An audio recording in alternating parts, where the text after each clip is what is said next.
Welcome to the EPG Pathshala. This paper is the philosophy of law. The module is Social Exclusion, Part Yet Apart.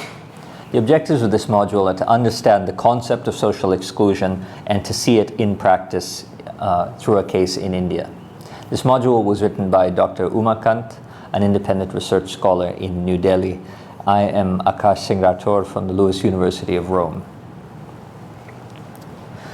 The concept of social exclusion is a very broad one in its essence and in the coverage, the way that it's applied. It covers a wide variety of themes that have been the focus of various disciplines within the social sciences, so it's a cross and interdisciplinary concept. In general, the idea is that there are a number of exclusive practices that discriminates against certain kinds of people in society, through the economy, and in the public body at large. So this concept of social exclusion is then met with policies that attempt to rectify it through inclusion. So social exclusion is a phenomenon in the social sciences, and social inclusion is a policy of government to attempt to rectify several of these phenomena that are observed by the social sciences. Now, there are numerous grounds on which an individual or a group of people are forced to lead a life of marginality or exclusion. These grounds differ. They can be caste, origin, race, class, religion, gender, disability, and any number of other factors. Now, given that there are so many factors that are brought into account under this concept of social exclusion, there's also a number of different applications of what is meant by exclusion. There are extreme forms, there are moderate forms, there are forms that can be remedied, and there are forms that have existed for centuries. The caste system in India typifies a process of social exclusion that has served to marginalize the outcasts of this system for millennia. According to Dr. Ambedkar, the caste system represents a system of graded inequality.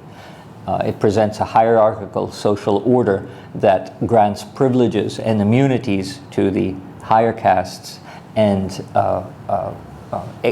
forces exclusion and indignities upon those who are excluded from that system, namely the Dalits. Now, we've talked about social exclusion in this as a vague umbrella concept. We should realize that since the 1970s, the term has been thrown around in various disciplines of the social sciences. You'll see it in especially activist-oriented political theory. You find it in sociology, you see it in economics, and in some respects there are traces of classical philosophy that mention this, which referred to as otherness or othering. In the recent past, since around the year 2000, when Amartya Sen published a paper for the Asian Development Bank on social exclusion, it became apparent that this was a concept that needed more rigorous understanding, more rigorous study, and more precise conceptual foundation. Amartya Sen argued in the year 2000 that the concept of social exclusion is seen as covering a remarkably wide range of social and economic problems. Now, while he gave credence to the functional use of the concept of social exclusion, he did lay some doubts about how much traction we can get out of an umbrella concept like this, and demanded that we need to clarify exactly what we mean by it, how it can be used, in order that remedies for it can actually be implemented. But this is not a concept peculiar to the Indian social sciences by any means. In fact, the French have been working on it for several years, since the time of the Algerian War and the troubles in the 60s in France. The concept of social exclusion has been quite dominant within the understanding of the social sciences. So much so that the government has already taken up the concept as crucial to understanding the policies that it needs to take in certain of its ministries. There is a ministry that is referred to as a Ministry for Social Action, and the Secretary of State for that ministry, whose name is René Lenoir, had argued that almost 10% of the French population can be considered excluded, socially excluded in some form or another. He mentioned which populations he was referring to: the mentally and physically handicapped, suicidal people, aged, invalid, abused children, substance abusers, delinquents, single parents without means of support, multi-problem households, marginal and asocial persons, so people who refuse to be included for whatever reasons, and other what he called social misfits. And we can see there that in the use of the term social exclusion in French policy, we already have an umbrella concept that would, in principle, make it impossible to treat the problem of social inclusion with any singular method. After all, you're talking about people, on the one hand, who don't want to be included. For example, studies have shown that a number of homeless people, of course, a large majority of homeless people are looking for homes and shelters, but there are a number of homeless people, it's speculated as many as 15%, who don't even want to not live homeless. And this poses a problem that is somewhat intractable, and it poses a deep conceptual problem for the idea of social exclusion when we blanket the phenomenon as those who are excluded all want and need to be included. So what we have is a conceptual problem and a political problem.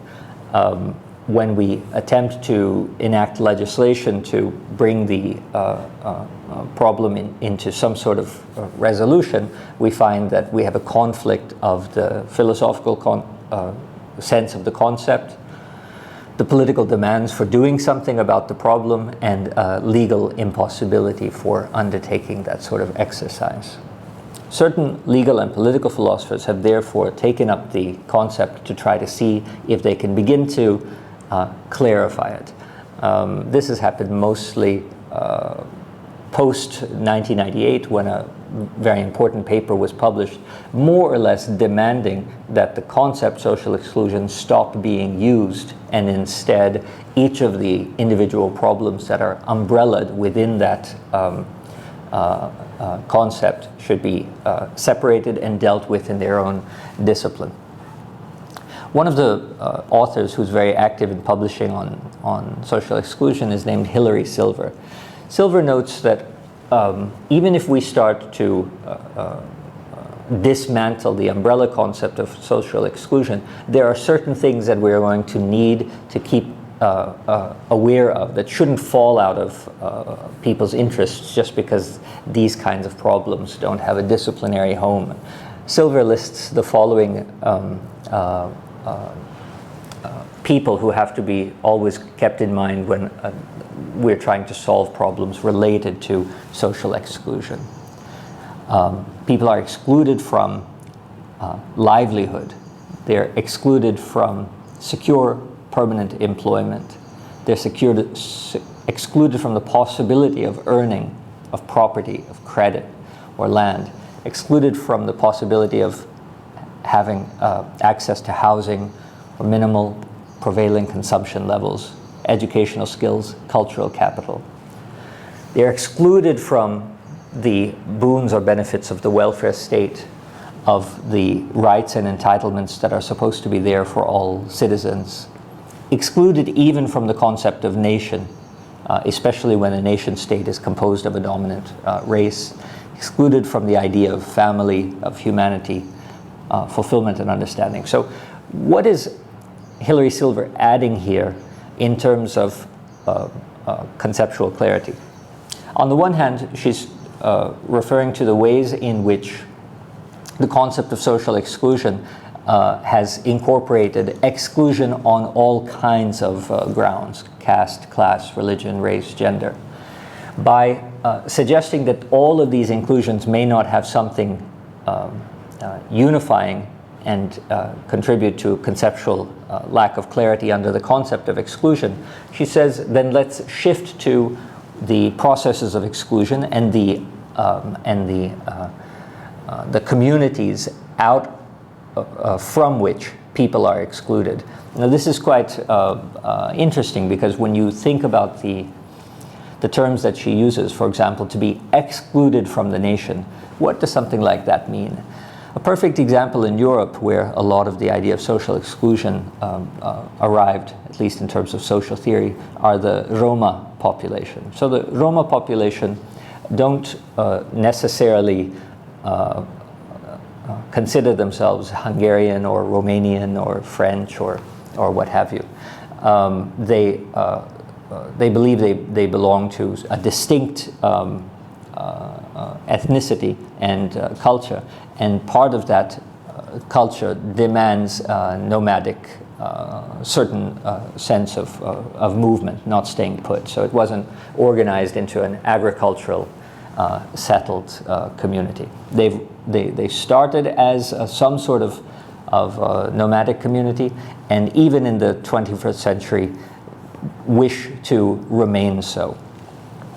So considering that nation states are conceived in terms of territory, territoriality, and the citizens who live within that territory, the very possibility for the concept of a nation state to accommodate a group of people who refuse to be bound to territory already shows that conceptually the idea of nation state cannot accommodate alternative forms of lifestyle to fixed position based on an agricultural heritage. So the Roma are a perfect example of the problem of social exclusion, but a problem that cannot be handled or treated by suggesting that what we need to include the excluded into is in some way prefigured. After all, the Roma don't want to be included into majoritarian mainstream Romanian or Hungarian life. So here we have an added element that Hilary Silver introduces us to in order to help to understand that the conceptual problems that social exclusion face are matched by the impossibility of solving those problems if we don't already problematize the concepts which we wish to use to solve the problem. So we need to problematize the concept of inclusion just as much as we have seen that there are already problems inherent to the concept of exclusion. Now, Hilary Silver has written also about the manner in which the concept of social exclusion evolved in the last 30 years, primarily in European social theory. She writes, "Social exclusion is usually defined as a dynamic process of progressive, multidimensional rupturing of the social bond at the individual and collective levels. By social bond, I mean the social relations, institutions, and imagined identities of belonging constituting social cohesion, integration, or solidarity. Social exclusion precludes full participation in the normatively prescribed activities of a given society and denies access to information, resources, sociability, recognition, and identity, eroding self-respect and reducing capabilities to achieve personal goals." So Hilary Silver's position is that irrespective of the conceptual lack of clarity over social exclusion, we have certain communities who can definitely be regarded phenomenologically or empirically as excluded. What are we going to do about it? We don't know what the policies would be. We can't assume that the policy should be simply to include or mainstream them. Nevertheless, unless we are participating in the so-called imagined communities of the nation state, we will never be in a position to earn the advantages of the welfare state, of the health system, and so on. So there's a gaping problem for the general idea of governance and the basic principles of political philosophy, posed in some respect by the nature of that which is excluded and the only means or tools that we have conceptually for including those who are excluded. We're left with just a couple of alternatives. Either forced assimilation, which was of course tried on numerous occasions throughout history with Jews, with Roma, or we're left with some sort of demand of a kind of recognition of plurality, and in the process of plurality, managing to find techniques of governance that can funnel resources towards those marginalized communities. Another author who's written extensively on social exclusion is Naila Kabir. Now, she's identified the sort of social practices that result in exclusion, and she created a framework for understanding what social exclusion is in a different way of treating the attack on the concept of social inclusion that I had mentioned came up in 1998. So we've already seen Silver's suggestion in the wake of the attack on the concept of social exclusion. She says, yes, this concept is very broad and covers a great number of people, but it's not a uniquely flawed concept. The very concept of inclusion, mainstream, and normativity is equally flawed. And so there's no point in concentrating on the flaws of exclusion until we concentrate equally on the flaws of inclusion. An alternative approach is offered by Naila Kabir, who says that we can come up with a framework for understanding what does and what does not qualify for exclusion, and the mechanisms by which people, individuals, or communities actually get excluded. She identifies three mechanisms. One is the mobilization of institutional bias. The second is social closure. And the third is unruly practices. In the mobilization of institutional bias, these biases can be either conscious or unconscious. In other words, let's take an academic community, for example. The academic community claims to be interested in educating its students, irrespective of the background, cultural, racial, gender background of the students who wish to be educated.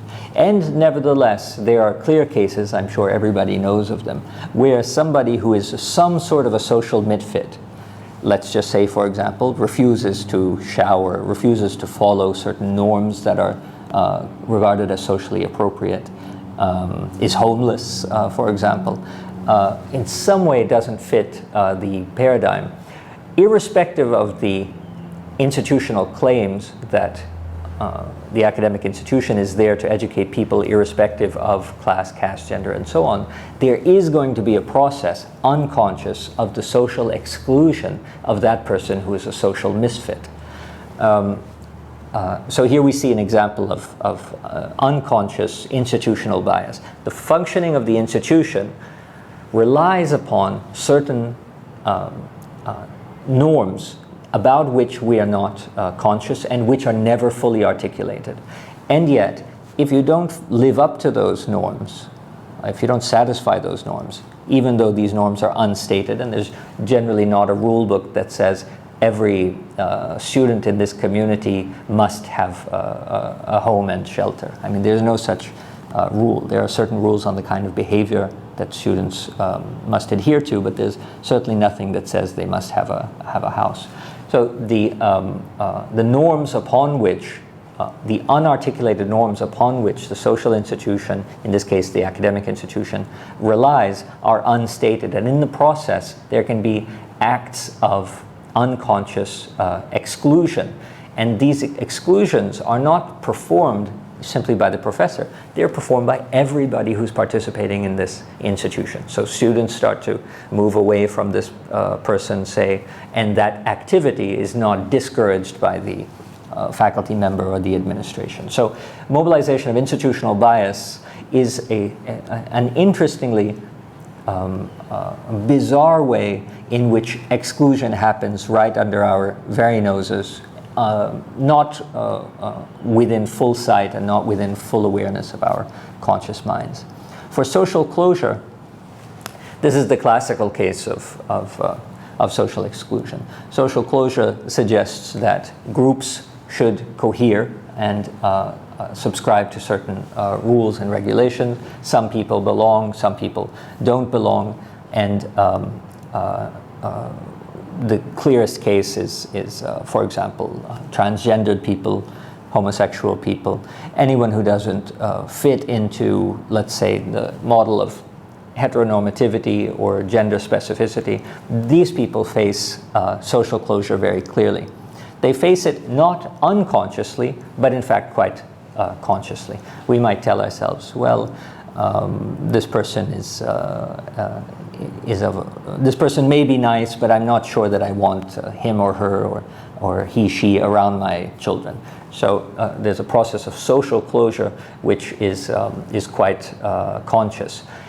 Intended effect might be meant simply to preserve the status quo, but the unintended consequences of this process of social closure are very harsh. It further marginalizes members of these communities who don't conform to heteronormativity or gender norms or whatever other kinds of bases we have for exclusion. So nobody necessarily means to be condemning, for example, hijras to a life of marginality and begging when we collect our children and move them away from them. The intended effect is meant to just be in some way self-preservatory, but the unintended consequences are radical circumstances of pushing people onto the margin.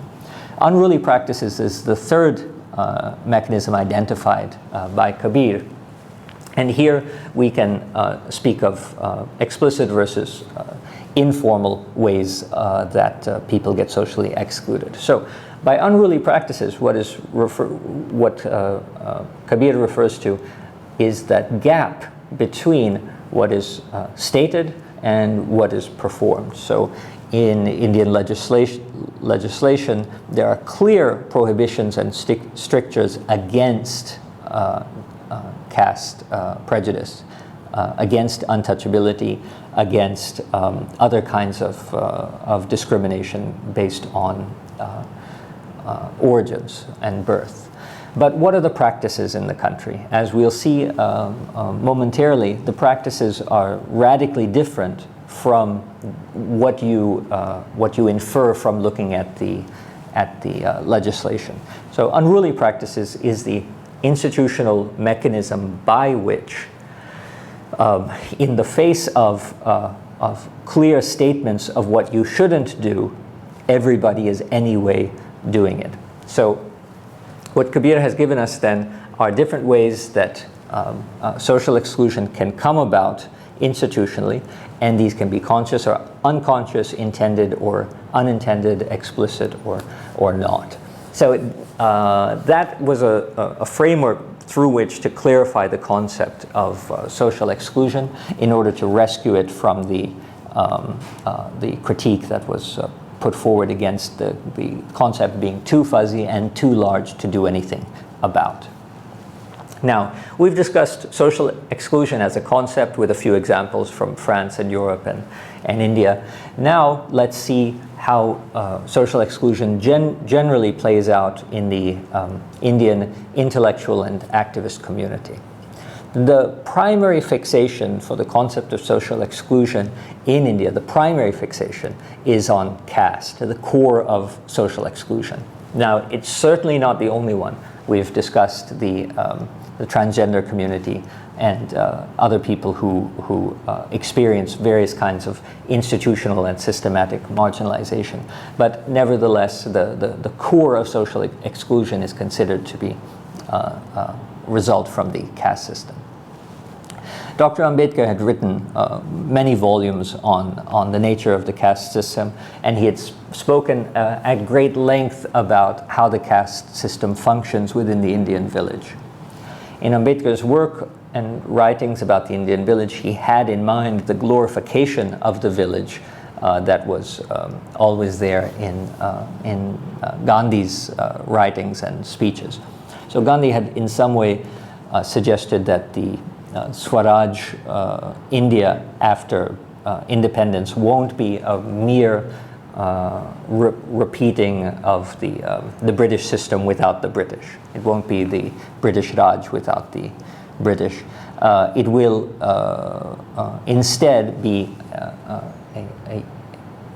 a system of village India where the sense of sovereignty is removed from some central government like the capital city in Delhi and resituated back into each individual village where anyway at that time in the 40s more than 80% of the Indian population resided. In contrast to that, Dr. Ambedkar said, well, let's look at what really happens in the village. Let's not think about the ideal of the village that Gandhi is talking about. Let's see what's happening in the village to 40% of the Indian population. What Ambedkar pointed out was that the structure of the village is always and almost everywhere throughout the country made with distinctive segregations. So there's always an area of the village where caste Hindus are permitted or where they live, and there's what Dr. Ambedkar referred to as a cordon sanitaire, a kind of line, a purity line, outside of which untouchables were relegated to live. This is an archetypal physical representation of social exclusion. You have a center of activity, culture, political life, which is the village, and then you have some exclusionary point, some limit which shouldn't be crossed, where those who are socially excluded, marginalized, in this case the Dalits, where they are told to live. And the conditions under which they transgress that line are always conditions determined upon the sweet will of the caste Hindus within the center of the village. Now the problem is that this wasn't simply a series of empirically established practices. They were practices that were sanctified through religious scripture.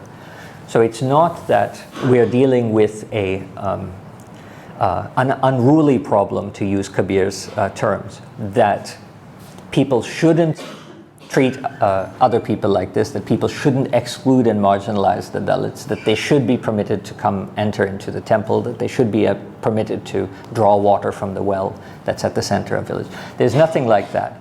There were commands to ensure that the Dalit didn't enter the temple. It would make the temple impure. Commands that the Dalit must not draw from the main well. So these are not unruly practices. These are religiously imposed practices that are followed in many cases to the letter throughout villages all over India. So here we have a case of understanding social exclusion very concretely in the Indian context, which is the religiously prescribed social exclusion of the untouchables. We've discussed social exclusion as a concept. We've discussed the problems of ambiguity inherent to the concept, which prevent us from coming up with clear regulations or laws or policies in order to cope with the problem. We've seen two different interpretations of how to clarify it. One is just to problematize all normal theory and say that we're not the ones with the problem. The other is to more systematically understand the mechanisms behind exclusion and to explain how they happen so that clearly policies can be created to start to undo them. And then we looked at the concrete case in India of the caste system, especially the outcasts, as those who are paradigmatically excluded from the social system.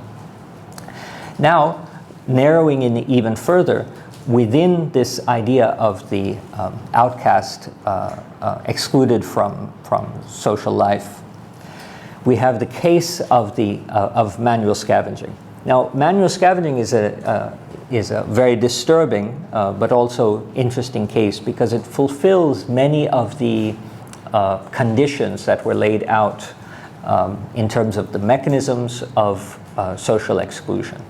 So on the one hand, we have a clear case of social closure because those who engage in scavenging, more than 95% of them belong to the outcast, untouchable communities. They're primarily Dalits. So the precondition of the religiously sanctioned exclusion of this group of people is then put face to face with legislation prohibiting them from engaging in this practice. So when we're dealing with manual scavenging, we have a clear case where 1,000 years of religiously sanctioned practice comes up against recent legislation.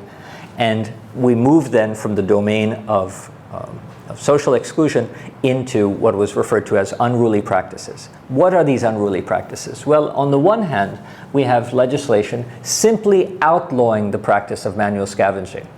Now, let's assume that we wish to adhere to this legislation and outlaw the practice of manual scavenging. What then are we to do with this sort of empirical data? According to the National Sample Surveys Office, in 2012, 60% of rural India and almost 9% of urban India have no latrine facility.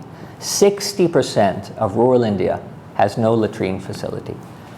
Around 32% of rural India have access to drainage facilities attached to their dwelling units. So only about a third of the people who live in rural India even have any kind of drainage with which to attend to these issues.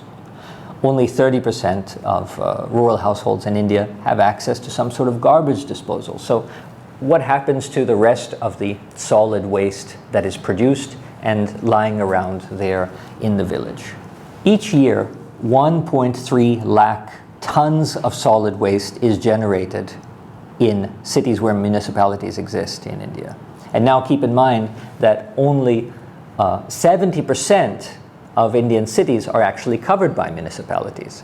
So the empirical data suggests that the prohibition, the blanket prohibition of manual scavenging is not just impossible, but, and this is the more penetrating insight, it's likely even known that the people who pass such legislation realize that it's not possible. So unruly practices and social exclusion are the order of the day in this problem of manual scavenging, which is the most intensive way of understanding social exclusion in practice in India.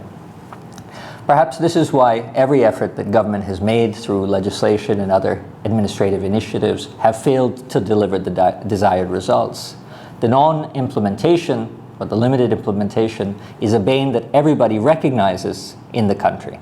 And nevertheless, since social exclusion in India has taken on a form that is not just hypocritical, it's not going against the ideology that we're taught, it is in fact going in line with an ideology that many of us are taught. The idea of dealing with social exclusion merely within the domains of social science becomes something of a farce. This is a legal and political problem that has to be treated in a multidimensional and concerted way. Thank you.